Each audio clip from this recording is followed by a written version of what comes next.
My name is Margaret Ellis. My son is planning to take everything my husband and I built, and he's smiling while doing it. Trust me, you'll regret skipping this story. So before you sit back and listen, take a moment to like the video and subscribe to Grace's Truth. Now get in the mood to listen to this story, because it might be the ultimate sweet revenge. It started with a whisper, not a metaphorical one, but a real hushed voice behind a closed door. I was walking past the guest room laundry basket in my arms when I heard him. My son Daniel? My only son.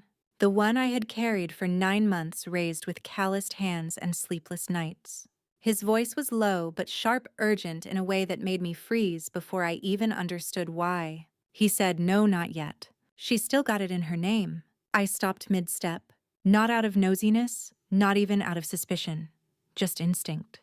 Like how you pause when something deep in your bones tells you that a storm is coming, even if the sky is blue.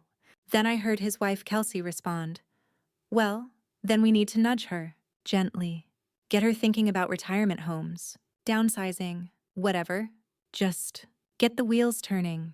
I stood there in the hallway, laundry growing heavier in my arms like each word added a brick to the basket. They didn't know I was there. I backed away slowly, soundless, until I reached the stairs. I didn't need to hear the rest. My heart had heard enough. I should have asked them directly that night, sat them both down and looked them in the eye like I used to when Daniel was a boy, and came home with muddy shoes and stories that didn't add up. But this wasn't mud, and these weren't stories. That night at dinner, everything tasted too salty, or maybe it was just me holding back tears. Daniel poured me a glass of wine and asked about my arthritis, pretending to be sweet. Kelsey offered to do the dishes. Her version of generosity always felt like it came with a ledger. I watched them both, smiling, chatting, as if my house, my home, the very walls I'd painted with my late husband were already being measured for a sale sign. The next morning, I sat on the porch swing with my coffee, looking out at the yard. The bird bath still leaned to one side where Daniel had once hit it with a baseball at age 10. I never let my husband fix it. I liked the imperfection. It reminded me of growth, of boys and bruises and years slipping by. I sipped my coffee and thought about the word nudge. That's what Kelsey said. Nudge her. Like I was a pawn to be moved around their board. Not a mother. Not a woman with memories etched into the floorboards. Just a line item on their future. A week earlier, they had asked to stay with me while their house was being painted. At first, I was glad. I missed the noise, the presence, the idea that maybe my son and I could find something like closeness again. But now every gesture felt suspicious. When Daniel offered to mow the lawn, I wondered if he was imagining how it'd look in a listing photo. When Kelsey organized my pantry, I realized she'd moved the deed box from the top shelf to the bottom one, easier to access perhaps. I wasn't paranoid. I was observant. And more importantly, I was finally awake. That night, I walked past their room again. But this time, I didn't stop to listen. I closed my bedroom door, locked it, and opened the small wooden chest my husband had left me. Inside was a copy of our will, the last one we'd signed before he passed. And there it was. The house was in both our names, but only mine remained now. There was no trust, no transfer clause, just my name. But my hands still trembled, because suddenly I understood if I were to be declared unfit or confused. If they managed to convince a judge or a lawyer that I wasn't well, they could take it. All they needed was leverage, or my absence. The next day, Kelsey made a strange comment over breakfast. "You ever think about moving closer to one of those, senior villages? You know, with activities and safer walkways? That arthritis must be tough." She smiled as she said it, like it was a favor. I smiled back and said, "Oh, honey, my knees hurt, not my brain." And I saw her mouth tighten. Just a flicker. Daniel didn't look up from his phone. That night, I took my journal out, the one I used to write bedtime stories in when Daniel was little, and I began writing again. Not stories this time, but facts. Times, dates, quotes. Because something was building, and I wasn't going to be the last one to see it coming. The next morning, I found myself in the attic. I hadn't been up there in years, not since my husband Charles passed. The air was thick with dust and memories. The narrow wooden stairs creaked under my weight like they remembered the years too. I didn't go up there looking for anything in particular, just needed a space to think, to breathe, away from the eyes of my son and his ever-smiling wife. There's something sacred about attics. They hold the parts of your life you've boxed up and forgotten. Pieces you weren't ready to let go of or too hurt to look at. And that's where I found it, the old photo album. It was wrapped in a towel, the edges frayed, the leather worn. I pulled it out and sat on the floor, legs crossed like a child. The first photo was from 1986. Daniel, barely 2 years old, sitting on Charles's shoulders, both of them covered in flour from the pancake mess they made that Saturday morning. I remembered that day. I remembered the laughter. I flipped through the pages slowly, and with every turn the contrast became sharper. How did we get from that to this? I lingered over a photo of Daniel at his high school graduation. I was holding his hand, my other arm linked with Charles. That was before Kelsey, before the years of distance, before I became something to be managed rather than someone to be loved. Back then, Daniel used to call me every Sunday. He'd come by just to say hello, and when Charles got sick, he visited daily, helping me care for him until the end. So when did that turn into this cold calculation? Had I changed, or had he?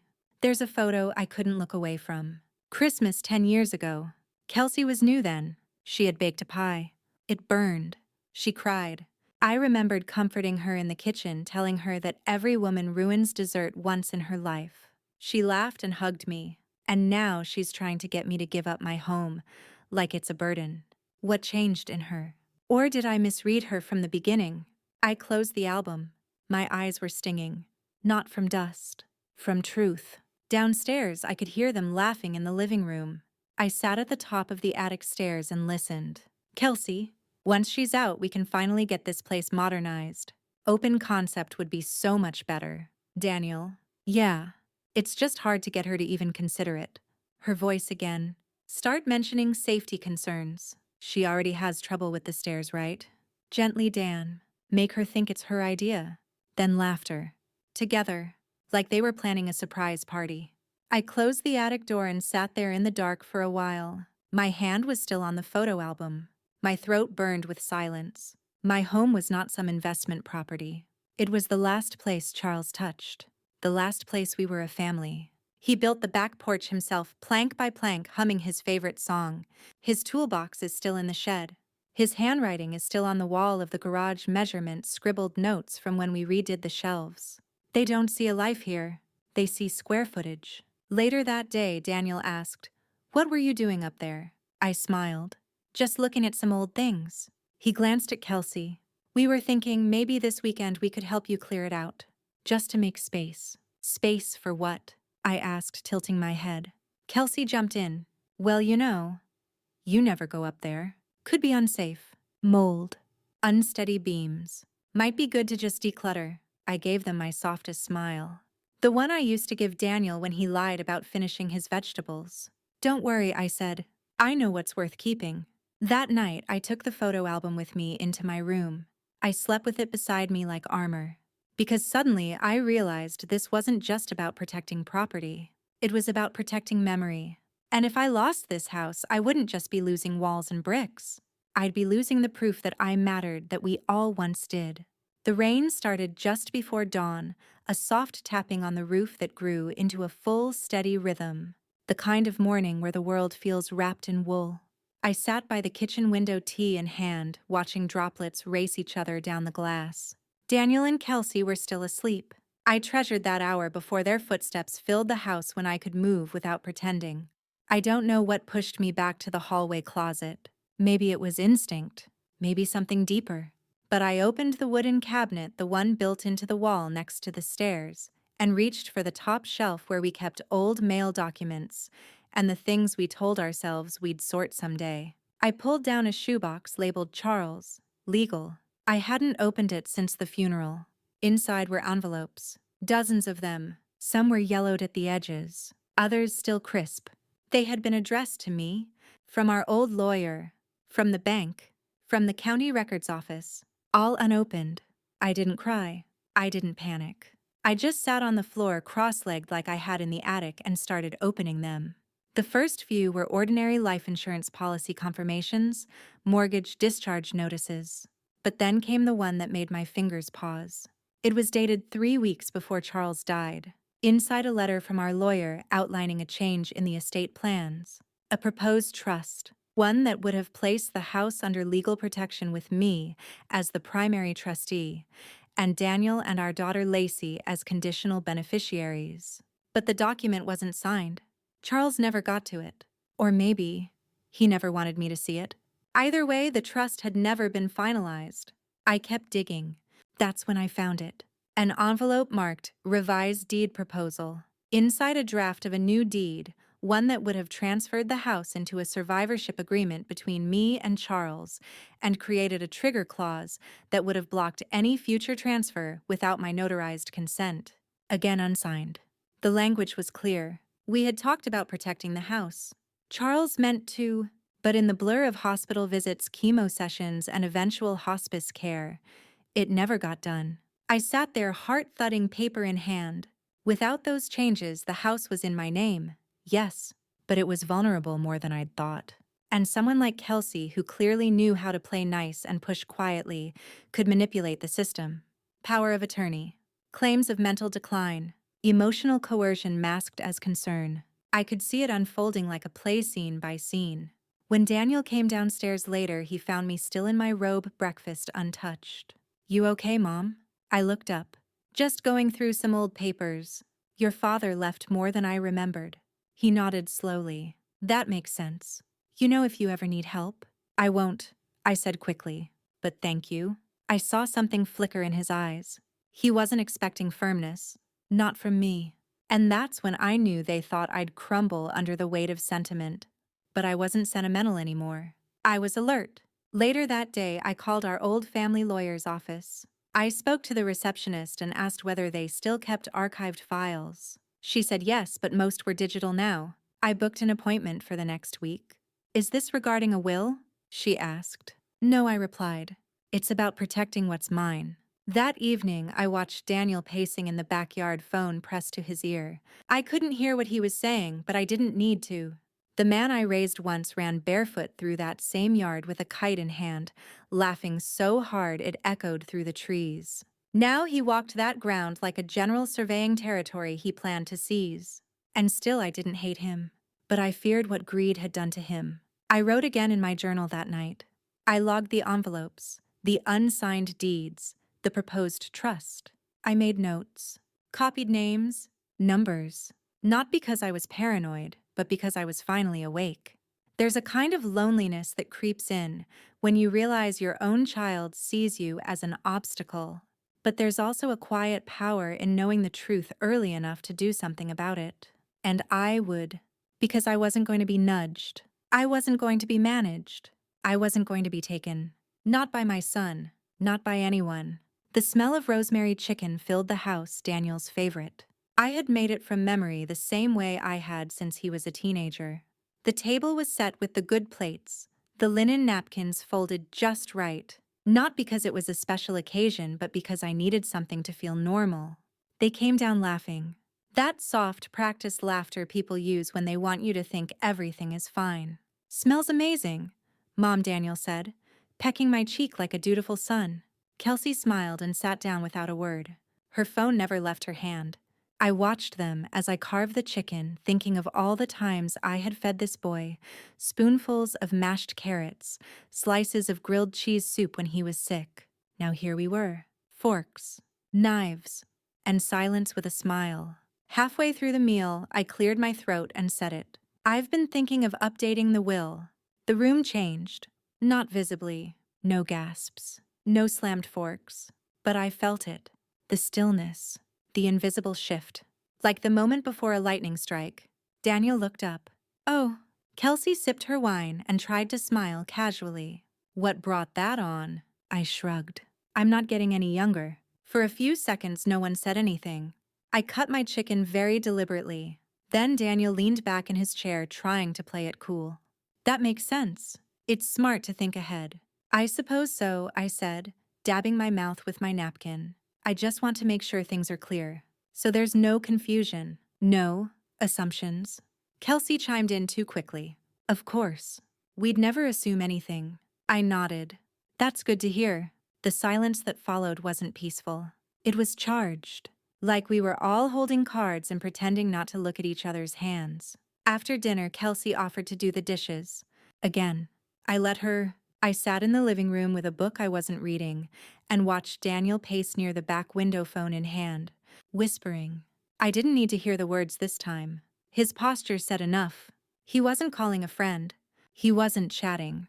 He was strategizing, and I suddenly realized that I was not a mother in his eyes anymore. I was a position to be moved, a puzzle piece to be shifted off the board. Later that night, as I folded laundry, Kelsey knocked on my door. Can I come in for a sec? I nodded. She stepped inside, arms crossed like she was trying not to appear confrontational. I just wanted to say about the will. We totally support whatever you want. Truly. I looked at her carefully. Do you? She smiled. Too tightly. Of course. I mean, it's your house. You built it with Charles. We just want what's best for you. There it was again, best for you. Always coated in sugar but designed to hide the bitter. Thank you, Kelsey, I said softly. But I know what's best for me. She paused at the door. If you ever want to talk through options, assisted living, senior communities, whatever, I have a few friends whose parents have transitioned. Beautiful places. I smiled. I'm not transitioning anywhere. Her smile faltered. After she left, I sat on my bed for a long time, and I knew that dinner hadn't just gone cold on the plate. Something had frozen between us permanently. There would be no warm reconciliations, no honest tears of understanding. They were too far gone, and now I had to catch up. I took the old will from my drawer and placed it next to my journal. Then I wrote tonight's date. The conversation, the tone, her words, all of it. Because I wasn't going to wait until I was pushed. I was going to push back. Quietly, steadily, and legally. The thing about living in an old house is that nothing is truly soundproof. Voices seep through vents. Floorboards betray footsteps. Doors never quite close without a whisper of air letting you know someone just passed through. It was around 11 p.m. I had just turned off the light when I heard them, Daniel and Kelsey, downstairs in the kitchen. They probably thought I was asleep, but I wasn't. Not lately. Not since I learned that family can start to sound like liability in certain mouths. I slipped out of bed and stood by the top of the stairs. Not too close, just enough. The voices drifted up like steam from a boiling pot. She's getting suspicious, Kelsey said. She's poking around in papers and talking about the will. Daniel sighed. Yeah, I noticed. She's not as out of it as I thought. That one sentence, not as out of it as I thought, struck me in the gut harder than I expected. He thought I was slipping. Weak. Easy. She's still sharp, Kelsey said. So we have to be careful. Keep planting the idea of safety. Maybe have a doctor friend suggest a memory evaluation. You know, from concern. There it was. Plain as day. They wanted me declared unfit. That way, they'd have grounds for guardianship, power of attorney, control. They weren't just waiting for me to fade.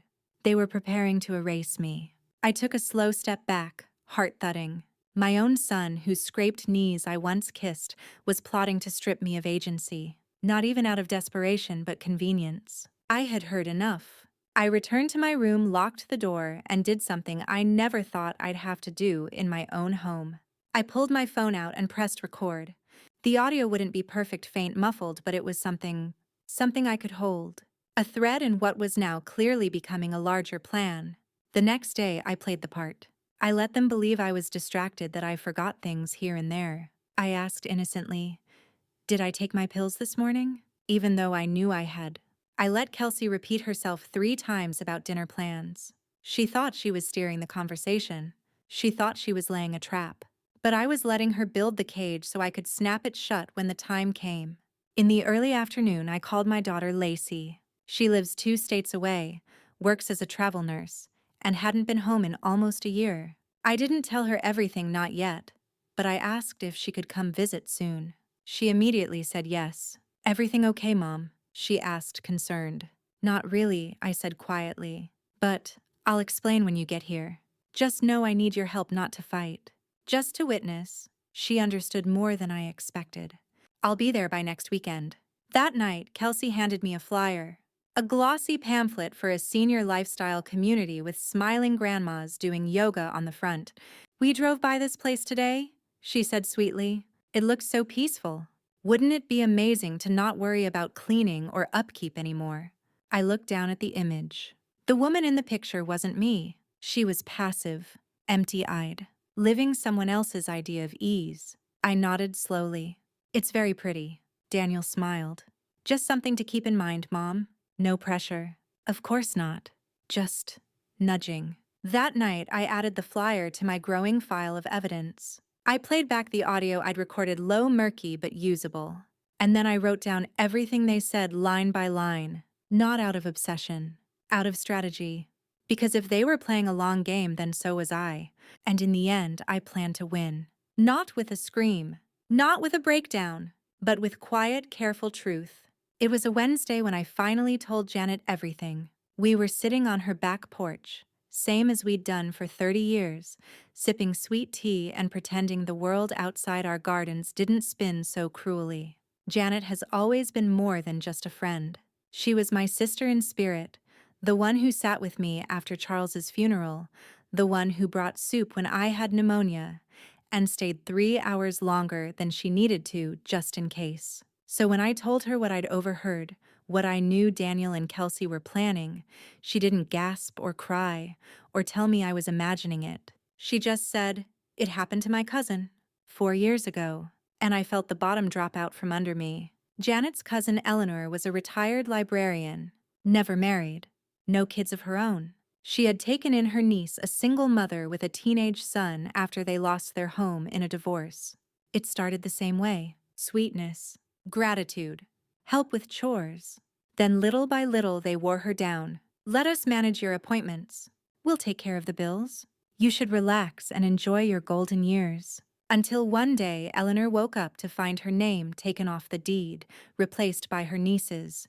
Power of attorney had been signed under pressure. Her bank account drained. They called it care, Janet said bitterly, but it was theft. What happened to her? I asked, my voice dry. She lives in a room now, a small one, in a city-run facility. Her niece sold the house, moved to Florida, never looked back. We sat in silence for a long time after that. The ice in our drinks melted. The cicadas screamed in the trees. Janet reached over and took my hand. "You need to act, Maggie, now, before they file anything. Before they can say you're confused or unstable or, God forbid, get you to sign something under stress." I nodded. "I've started a file." "A journal?" "I recorded them one night." She looked at me proud, but worried. "You can't fight this alone," she said. "They're counting on your love to keep you quiet." That line stayed with me the rest of the day. They're counting on your love to keep you quiet. That evening, I looked at Daniel through a different lens, not as the boy I raised, but as a man who believed my silence was loyalty. He didn't know that love, real love, has limits, especially when it's betrayed. Kelsey asked me that night if I wanted help going through some of the old junk in the garage. I smiled. "No, thank you. Some things are worth sorting myself." She laughed. "You're stubborn, you know that." I didn't answer, because she thought it was a joke. She didn't realize that stubbornness was what kept me from becoming Eleanor. What she didn't know, what neither of them knew, was that I had already moved money into a separate account that morning. My lawyer appointment was set for Friday, and Lacey would be arriving by the weekend. The tide was already turning. Quietly, steadily. Before bed, I called Janet again. "Thank you," I said, "for telling me the truth." "You're not alone," she replied. "And you're not crazy. That's what they want you to think. You're just a woman who knows what's hers and plans to keep it." I smiled. Exactly. And as I hung up the phone, I realized something I hadn't felt in weeks. Confidence. Because for the first time in this entire twisted mess, I wasn't scared anymore. I wore my best blue cardigan the morning I visited the lawyer, the one Charles always said made me look like a woman who knew exactly where she was going. I smiled at the memory as I buttoned it up. Even in death, he still managed to steady me. I didn't tell Daniel or Kelsey where I was going. I simply said I have errands. They didn't ask. They never really listened when I spoke unless it involved the house or my health. That worked in my favor. I drove myself to the office, the same building Charles and I had visited for years. Same ivy creeping up the brick. Same creaky wooden bench by the door where we used to sit and talk after appointments. It all looked smaller now, but I suppose most things do when you've lived through enough loss. The receptionist greeted me kindly. "Mrs. Ellis, it's been a while. We're so glad to see you."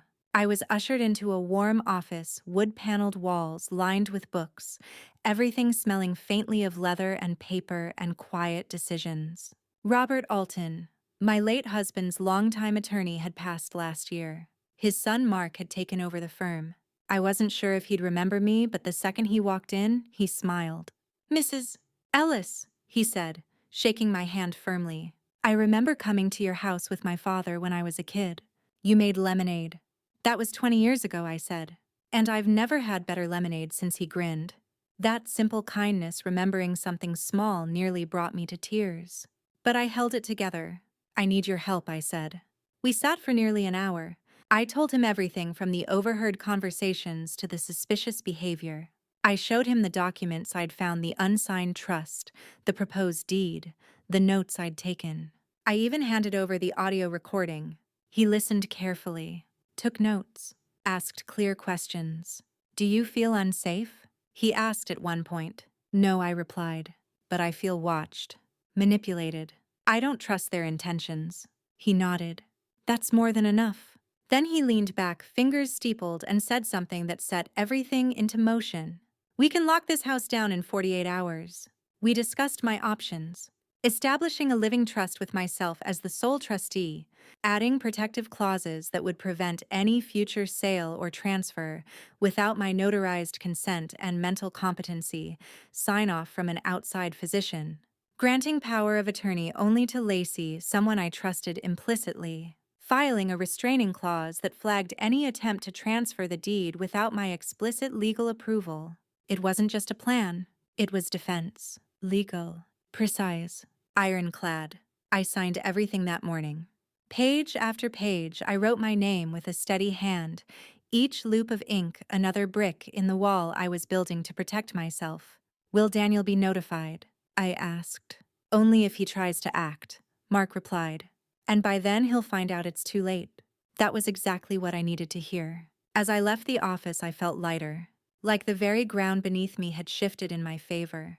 The sky had cleared from morning fog, and sunlight poured through the windshield as I drove home. It felt poetic, as if Charles himself was nodding in approval from whatever quiet place he now called home.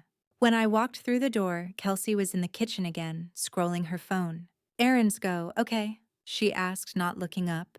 "Perfect," I replied, setting my bag down. She didn't notice the faint smile on my lips, the kind you wear when the wolves don't know you've locked the gate. Later that night, Daniel suggested we all sit down soon to talk about some things he and Kelsey had been thinking about. I smiled politely. "Yes," I said, "soon," because I already knew. By the time they did talk, there'd be nothing left for them to take. It was only a weekend. Just 3 days away, my daughter Lacey had begged me to visit, saying the kids missed me, that we could bake like old times. I needed it, honestly. A break, fresh air, something warm that didn't come with suspicion. I told Daniel and Kelsey on Friday morning just before I left. "I'll be back Sunday night," I said, pulling my suitcase through the hallway. "Call me if you need anything." Daniel barely looked up from his laptop.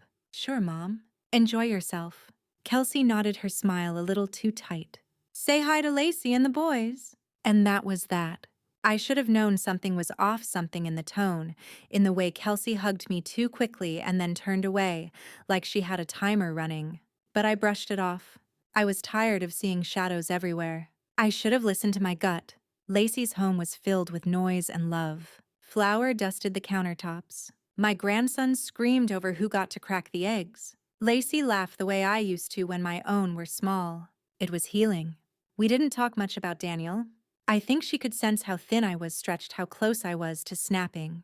Instead, we talked about everything else. Her garden, her promotion, the vacation they were planning. She asked if I'd ever consider moving closer. I lied and said I'd think about it. Sunday evening, I returned. The moment I stepped inside, I knew something was different. The house was Off. Too clean. Not just tidied, scrubbed. Sterile. Sanitized. The scent of bleach still hung in the air, sharp and wrong. I wheeled my suitcase inside and froze. The photo of Charles and I that had always been on the entryway table gone. The antique vase from my mother missing from the hallway shelf. The coat rack was empty even though I'd left my shawl hanging there. My heart beat faster. I walked quickly into the living room. The furniture had been moved. Not by much, but enough.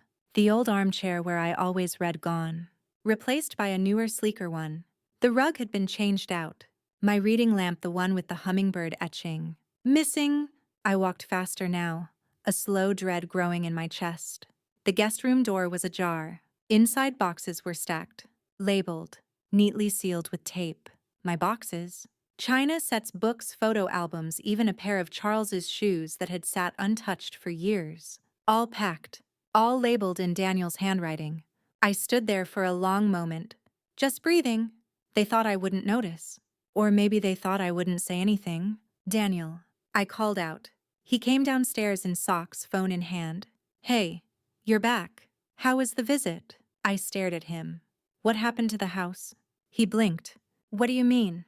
You've packed up my belongings. Oh, that, he said too casually. Kelsey and I just thought we'd help you get a head start. You've been talking about downsizing. You said it was overwhelming. I never asked you to touch anything. He raised an eyebrow. I was just trying to help. The room spun. I steadied myself on the banister. Where's the armchair? Where are Charles's things? They're in the garage. Calm down, Mom. You're overreacting. I want everything back where it was. Tonight. He sighed. You know, at some point we have to talk about what comes next. This house, your care, your future, it's a lot. We're just trying to prepare. That word again. Prepare. I wanted to scream. Instead, I spoke low and cold. You don't get to decide what happens to me. Or my home. Daniel looked annoyed, like I was being difficult. Kelsey came in, wiping her hands on a dish towel. Everything okay? No, I said. Nothing is okay. That night, I went through every box. Slowly, carefully, unpacking my life piece by piece like a woman reclaiming a stolen identity. I placed the armchair back in the corner, hung the photo again. I didn't sleep. I sat by the window until morning, my journal on my lap, noting every detail. Every word, every expression on Daniel's face, every movement in that house. They'd made their first real move, but they didn't know I'd already made mine. My journal had always been where I tucked away my pain, my thoughts, my anger. The quiet, private place where I could be completely honest without fear of judgment or repercussion. But now it became my evidence log. Each night when the house went quiet and Daniel and Kelsey disappeared into their wing, I would write not just feelings, but facts, dates, words spoken, changes I noticed, tone shifts, everything they probably thought I was too old to clock.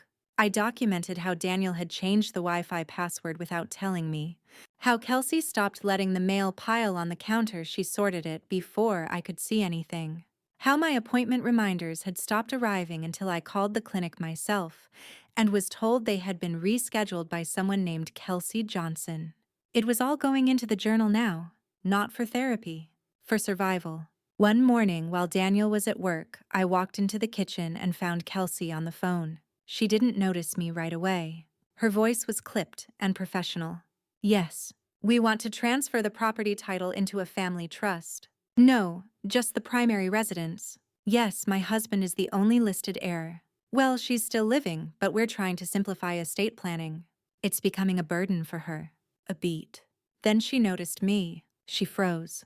I stepped into the room slowly, calmly, my expression carefully blank. She ended the call with a mumbled, "I'll call you back," and put the phone down.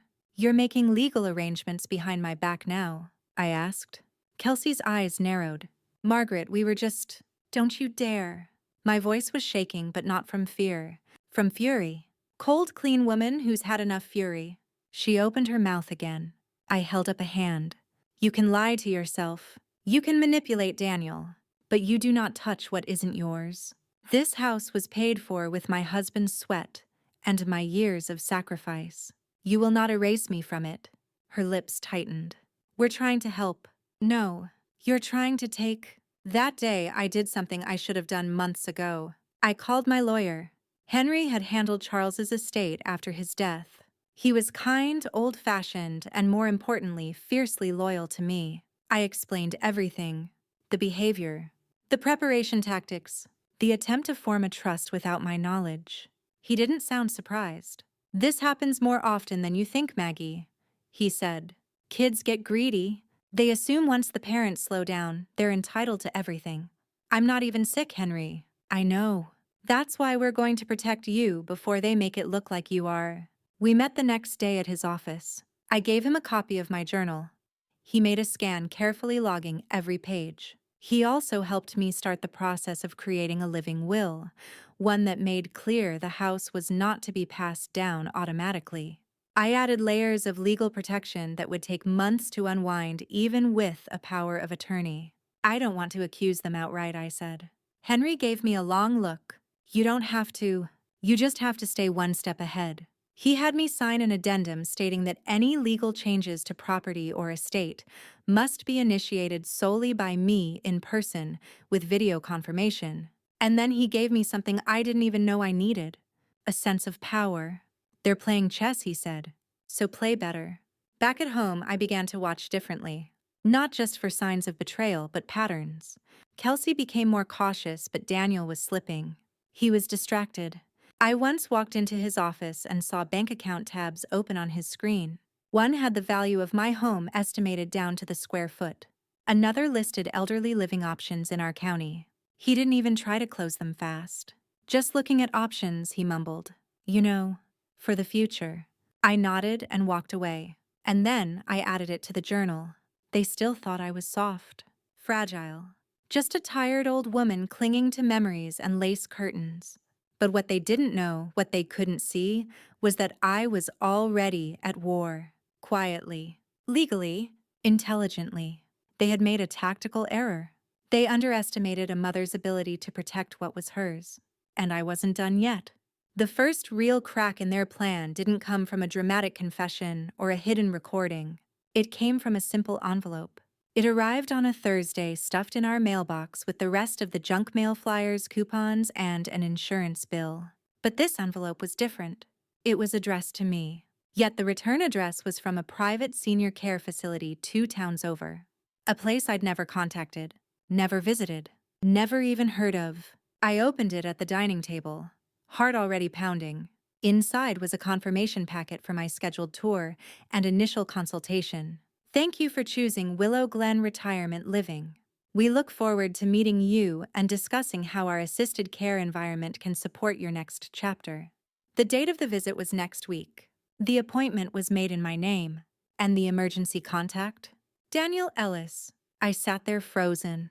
It wasn't just a hypothetical anymore. It wasn't just in case or planning for the future. They had made an actual appointment, without my consent, without my knowledge. They were getting ready to move me out, to remove me like an old chair that didn't match their new flooring. I didn't confront them that night. I was too rattled, too stunned by how brazen it had all become. Instead, I photocopied the entire packet, slipped it into my journal, and placed the original back into the envelope. Then I returned it to the mail stack, careful not to make it obvious I'd seen it. And I waited. That weekend over Sunday breakfast, I watched Daniel closely. He was tapping his foot under the table like he had somewhere to be. Kelsey sipped her coffee, slowly, eyes darting to her phone every few minutes.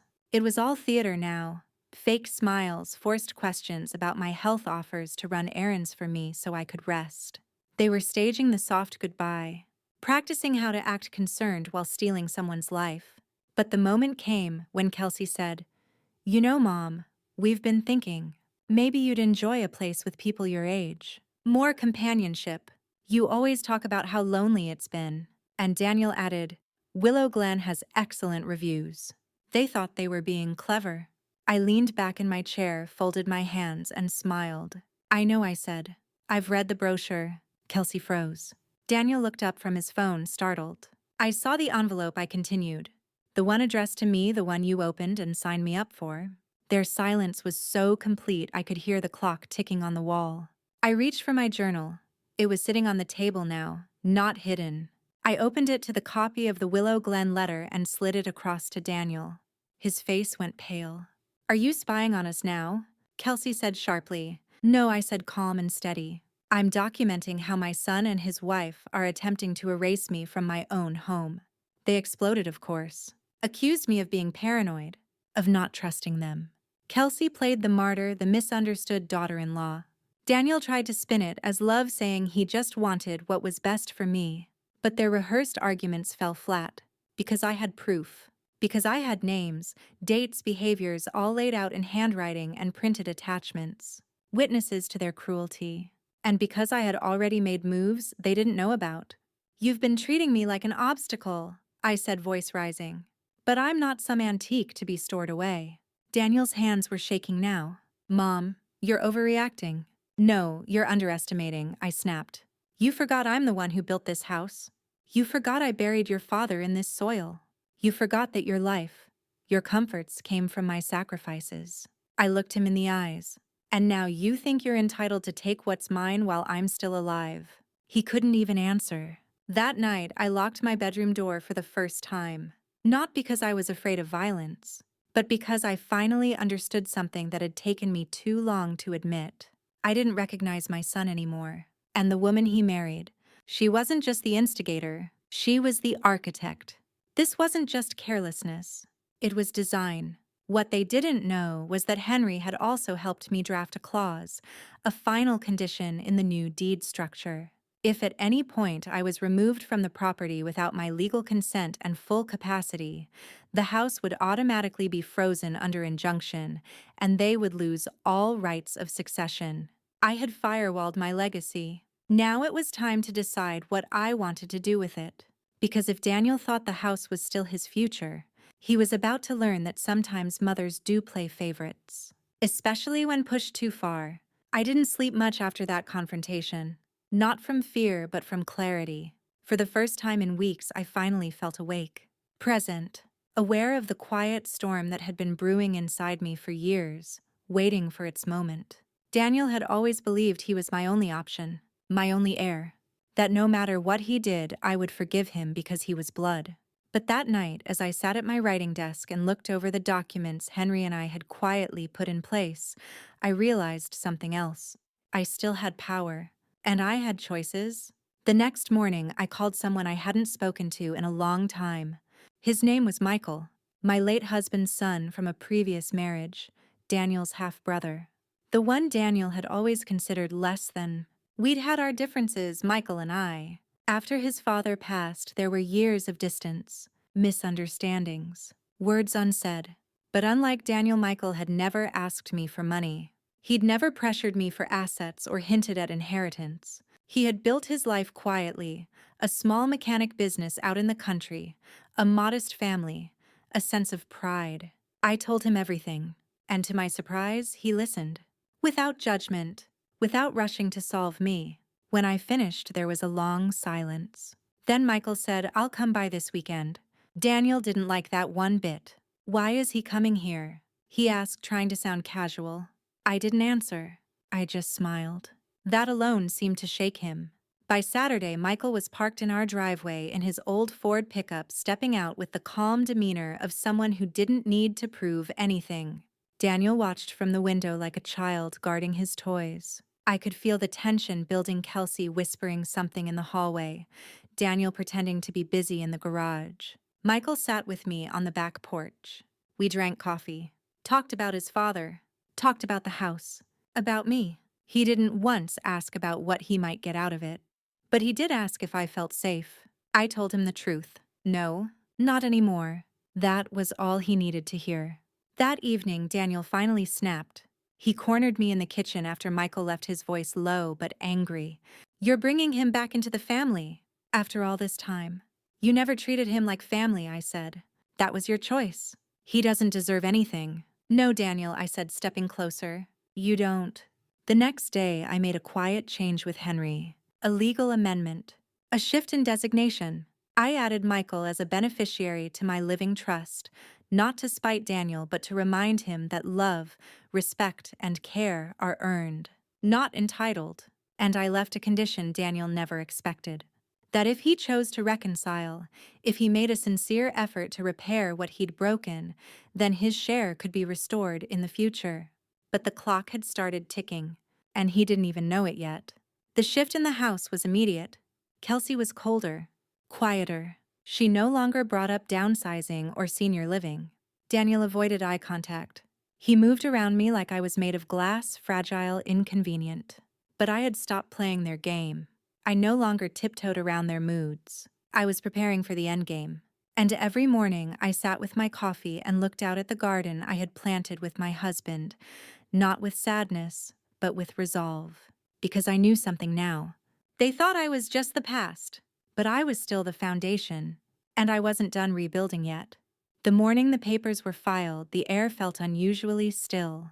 I sat in Henry's office, a quiet legal sanctuary tucked into the edge of town. The windows were open, and the smell of freshly printed paper mixed with the distant hum of traffic. A strange moment, peaceful, almost holy. Because what I was signing wasn't just a legal document. It was a line in the sand. The revocable trust. The power of attorney revisions. The property reassignment clause. All of it now airtight. All of it now mine again. And Daniel. He didn't even know I'd locked the door from the inside. Henry gave me a quiet nod after the last signature. You understand what this means? I did. I had reviewed every line 3 times. But still, I asked, say it to me like I'm a mother being hunted by her son.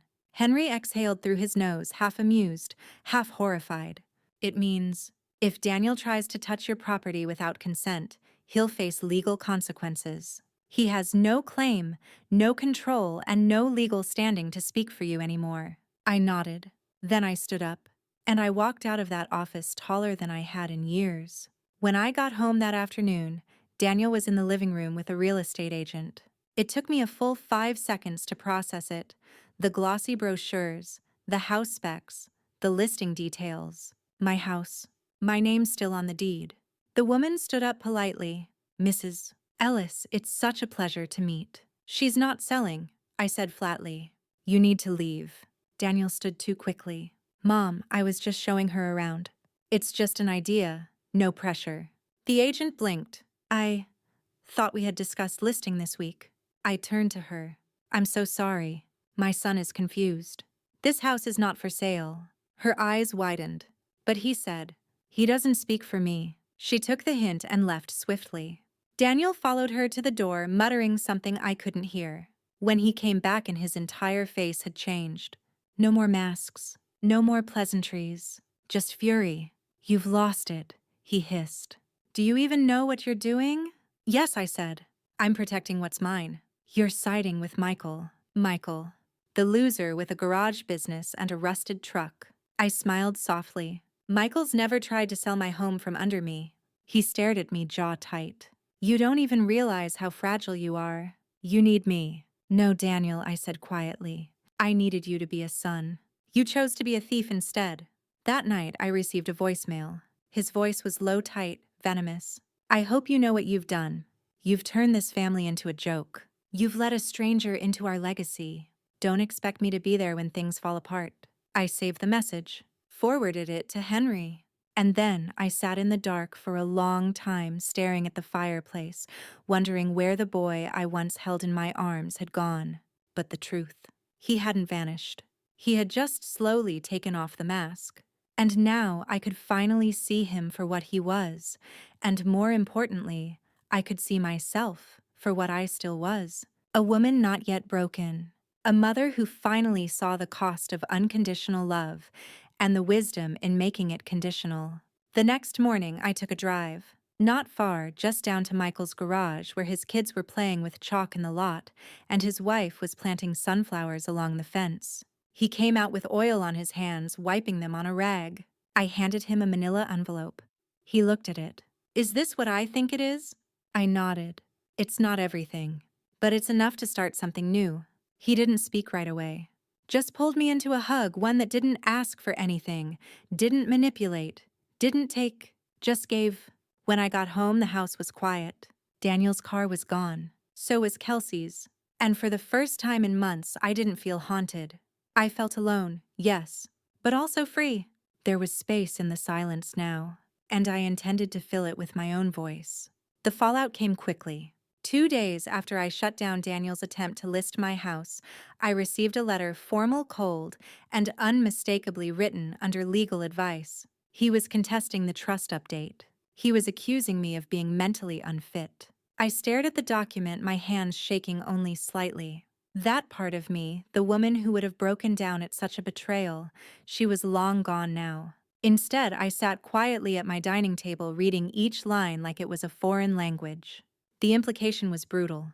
That I, Margaret Ellis, once a respected teacher, a mother of two, a woman who'd managed her life and home with clarity and control, was now being declared incapable. It was a play, a desperate one, but it was calculated.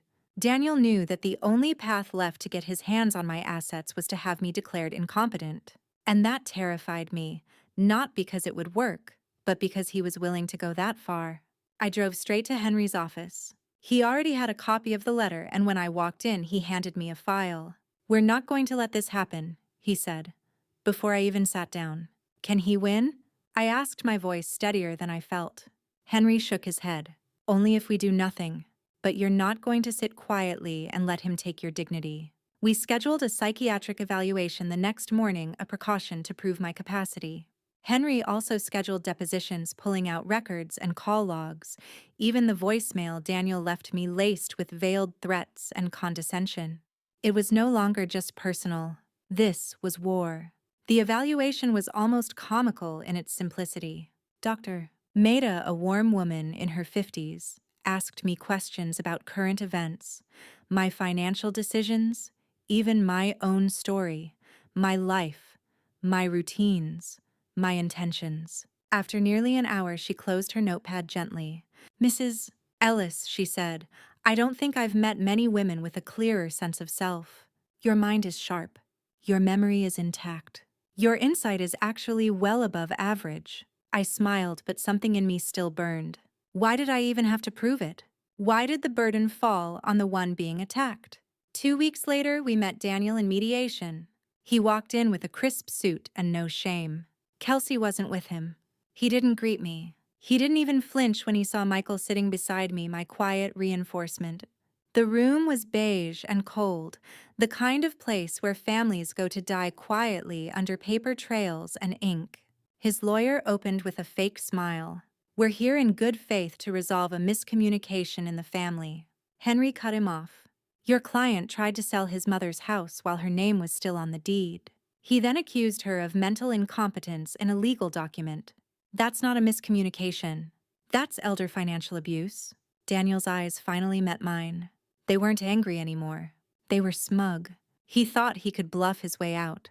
I pulled out a printed email chain, the real estate agent's conversation with Daniel, his language pushing for speed, talking about getting around her stubbornness. It was all there. I followed with the voicemail, the one where he warned me not to expect him when things fall apart. Then the psychiatric report, signed and sealed. Then Henry added one more thing, a restraining order proposal. Daniel's lawyer paled. When Daniel finally spoke, his voice cracked. "You're destroying the family, Mom." I leaned forward. "No, Daniel, I'm saving it from you." The agreement was signed under duress. He walked out with nothing. No rights, no power of attorney, no property claim, no inheritance unless I chose to restore it. And I wouldn't, not after that, not ever again. That night, I sat with Michael on my back porch. The air smelled of honeysuckle and soil. He poured us both a small glass of bourbon. "You did it," he said. I nodded, but I didn't feel triumphant. I felt clean. "I should have done it sooner," I said quietly. "No," he replied. "You did it exactly when you were ready. And maybe that's the thing. No one tells you. You don't win by punishing someone who's betrayed you. You win when you remove their power to do it again." For weeks after the mediation, my house was quiet. Almost too quiet. The kind of silence that feels like aftermath. But not ruin. It was peace. And even though I hadn't seen Daniel since that day, his absence had weight. A heavy, aching absence, not of a person, but of the illusion I'd been living with for far too long. I still cooked for two sometimes, then laughed to myself. I still kept his school photos in the hall, though I walked past them like they were memories borrowed from a dream. What else could I do? Erasing him would be a second violence won against myself. Michael came by more often now. We didn't talk much about Daniel, but his presence was a kind of anchor, solid, unwavering. One afternoon I asked him, "Do you think I failed as a mother?" He didn't answer right away. Then he looked at me and said, "No, I think you were a mother longer than he deserved." I cried that night not out of pain but from release, because I finally allowed myself to stop pretending. I stopped rehearsing what I could have said, what I should have done. I stopped bargaining with the memory of a boy who once clung to my hand and said, "I'll always take care of you, Mom." That boy was long gone, and I needed to let him go. One morning I got a letter, not from Daniel, from Kelsey. It was short, oddly formal. I didn't know the full story. I believed what he told me, and I was wrong. "You didn't deserve what he did. I'm sorry I didn't stand up for you." She included a picture of Olivia, my granddaughter now 6, smiling with a gap-toothed grin, holding a little drawing labeled Grandma. I stared at that drawing for what felt like hours. Would I ever see her again? Should I? Could I trust that she wouldn't be raised on a version of me that painted me as cruel, selfish, unstable? Or could I believe that maybe Kelsey wanted something different for Olivia? I didn't reply. Not yet. But I placed the photo on my fridge just beneath the magnet from Michael's high school graduation. Let time decide. Let intention grow roots before I welcome it back. Later that week, I sat in the garden, hands in the soil, fingernails lined with earth. I was planting lavender, same as I did every summer, but it felt different now. It felt like reclaiming something.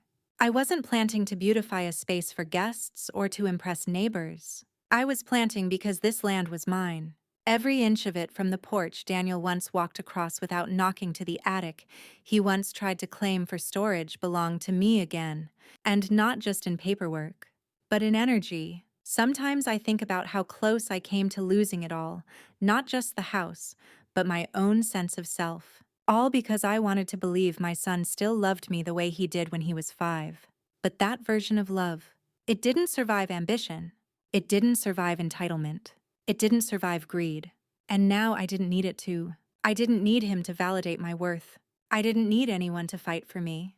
Because I had done that on my own, slowly, painfully, quietly. They say revenge is best served cold. But I didn't want revenge. I wanted clarity. I wanted peace. And I finally had both. My name is Margaret Ellis. And I kept my house. But more importantly, I kept myself. The house sits on a modest corner of Maplewood Street. Not flashy, not grand. Just home. The porch still creaks on the 3rd step. The old oak tree out front still sways like it's waving hello when the wind picks up. And in the mornings, sunlight still pours through the kitchen window and lands in the same warm patch on the tile floor. Nothing about this place has changed. Except me. After the legal storm, the meetings, the silence and the tears, I began to rebuild. Not out of necessity. Out of choice. I donated some of the things Daniel left behind, except for one box I keep in the attic. The one with his kindergarten paintings, his first baseball glove, and a Mother's Day card he made with glitter and crooked handwriting. I can't throw that away. I won't. But I've learned to hold it for what it was. Love that once was, not love that still is. I started teaching again, not full-time, but small workshops at the community center. Memoir writing, poetry, emotional resilience, the kind of wisdom you earn by living through fires no one sees. I sit with women who've been overlooked in their own homes, who've been taken for granted by their own children. And I tell them, "You're not crazy. You're just waking up." One night I got a call. It was Kelsey. Her voice was shaky. "Olivia keeps asking about you. She remembers the garden, the lavender." I told her maybe someday. I didn't say yes, but I didn't say no. I told her, when the time is right, she can come plant something with me. Then I hung up the phone and stared out the window at the empty patch of dirt in the corner of my backyard. A space waiting, not for reconciliation, but for something real. Michael visits every Sunday now. He helps with the groceries and checks on the plumbing. He calls me tougher than leather, then kisses my forehead like I'm the one who needs protecting. I let him. Because sometimes letting yourself be cared for is the bravest thing you can do, especially after being hurt by the people you loved most. Daniel never called again. He sent one more email full of justifications, some half-hearted apology, and a line that still echoes in my chest. I thought it was what Dad would have wanted. Maybe he believed that. But that wasn't my husband's legacy. I am. To everyone listening right now, maybe you've been pushed aside. Maybe someone close to you tried to take what was yours, your space, your voice, your dignity. Maybe you've spent years wondering if you were just imagining it. Let me tell you, you weren't. And no matter how quiet they made you feel, no matter how gently they tried to erase you, you are still here, standing, like I did, because some things are worth fighting for, not with fists, not with rage, but with truth, with calm, with patience, with a pen, a lawyer, and a little lavender. So tell me, what would you have done in my place? Leave a comment below. And if this story stayed with you even for just a moment, subscribe to Grace's Truth for more true, powerful stories like this. Because sometimes the best revenge is keeping what's yours and living well.